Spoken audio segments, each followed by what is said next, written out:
За энэ би өглөө орж ирэхэд 3 асуудалтай байсан чи 4-т нэгэд ороод ирж. За орж ирж гэж бодъё. Гэхдээ энэ хизээ ямар юм жишг хууль гарч ирсэн бэлээ би сайн мэдэхгүй байна. Тэр хаваараа ингээл иймэрхүү техникийн шинжтэй юм болвол тэр хаваараа өргөн барьсан нөхдүүдийн тэр нь засаал явчихдаг юм уу байнгын хорон дээр.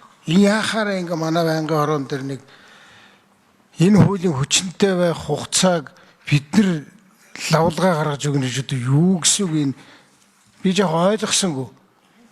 Энэ манай хоёр хүний хэлж байгаагаар бол хууль чинь ердийн тохиолдлын хүчинтэй болно эсвэл хугацаа давчилдаг хүчинтэй болно гэж байгаа юм. Тэр одоо 30 он дуусна гэж чигсэн би ер нь ойлгохгүй байна.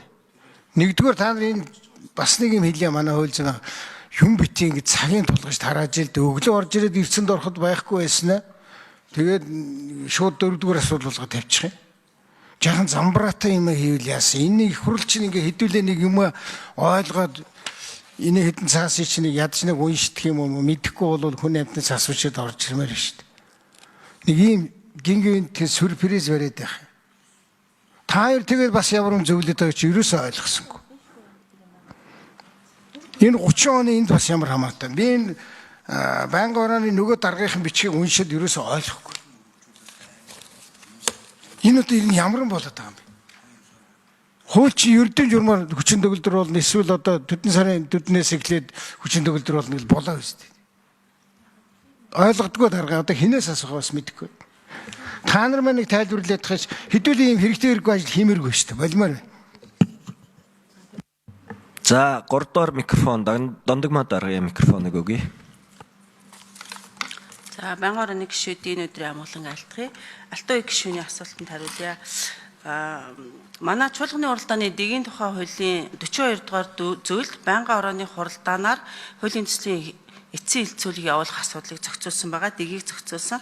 Энэ 42 дугаар зүйлийн 2 дахь хэсэгт холбогдох байнгын хороо эцсийн хилцүүлгийг явуулахдаа дараах тохиолдолд санал хураалт явуулж болно гэд 42-ийн 2-2-т анхны хилцүүлгээр дэмжигдсэн зарчмын зөрүүтэй санал болон хуулийн төслийн зүйл хэсэг заалт өөр хоорондоо эсвэл бусад хуультай зөрчилдсөн талаарх хууль зүйн зөвлөмжийг хууль зүйн байнгын хороо дэмжиж санал өгөлт гаргасан тохиолдолд одоо холбогдох байнгын хороо эцсийн хилцүүлгийн шатанда санал хураалт явуулж болно гэсэн ийм зохицуулт байгаамаа. Стратегийн ач холбогдол бүхий бүтээгдэхүүний хангамж нийлэлтийг дэмжих тухай хуулийн төслийн талаар хуулийн төслийг эдийн засгийн байнгын хороо анхны хилцүүлгийг хийгээд эцлэн батлах гормын саналтайгаар нэгдсэн уралдаанд оруулсан. Эцлэн батлах гормын санал нэгдсэн уралдаан дээр дэмжигдээгүй. Үүнтэй холбогдуулан эдийн засгийн байнгын хороо энэ хуулийн эцсийн хилцүүлгийг явуулахар төлөвлөгдсөн байгаа.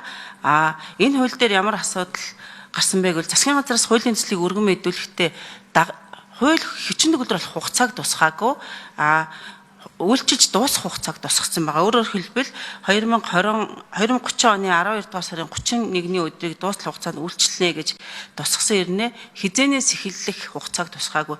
Энэ нь яаж байгаа вэ гэхээр хууль тогтоомжийн хуульд хуулийн төсөлд одоо хуулийн хүчин төгөлдөр болох хугацааг тусгах нь мөн хууль боловсруулах аргачлал дээр бол юу гэсэн бэ гэхээр хуулийг зөвхөн тодорхой хугацаанд үйлчлэхээр байвал түүний хүчин төгөлдөр болон хүчин төгөлдөр үйлчилж дуусгах болох огноог хуульд нь тусгана гэсэн. Тэгтэл энэ хууль маань дуусах хугацаа буюу 30 он хүртэлх хугацааг заасан ирнэ эхлэх хугацааг тусгаагүй байгаа.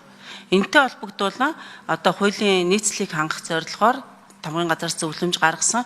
Энэ зөвлөмжийг хууль зүйн байнгын хороо дэмжиж энэ зөвлөмжийн талаар хууль зүйн байнгын хороо санал өгөлт гаргавал одоо холбогдох байнгын хороо буюу эдийн засгийн байнгын хороо санал хураалт эцсийн хилцүүлгийн шатанд явуулах боломж гарч байгаа.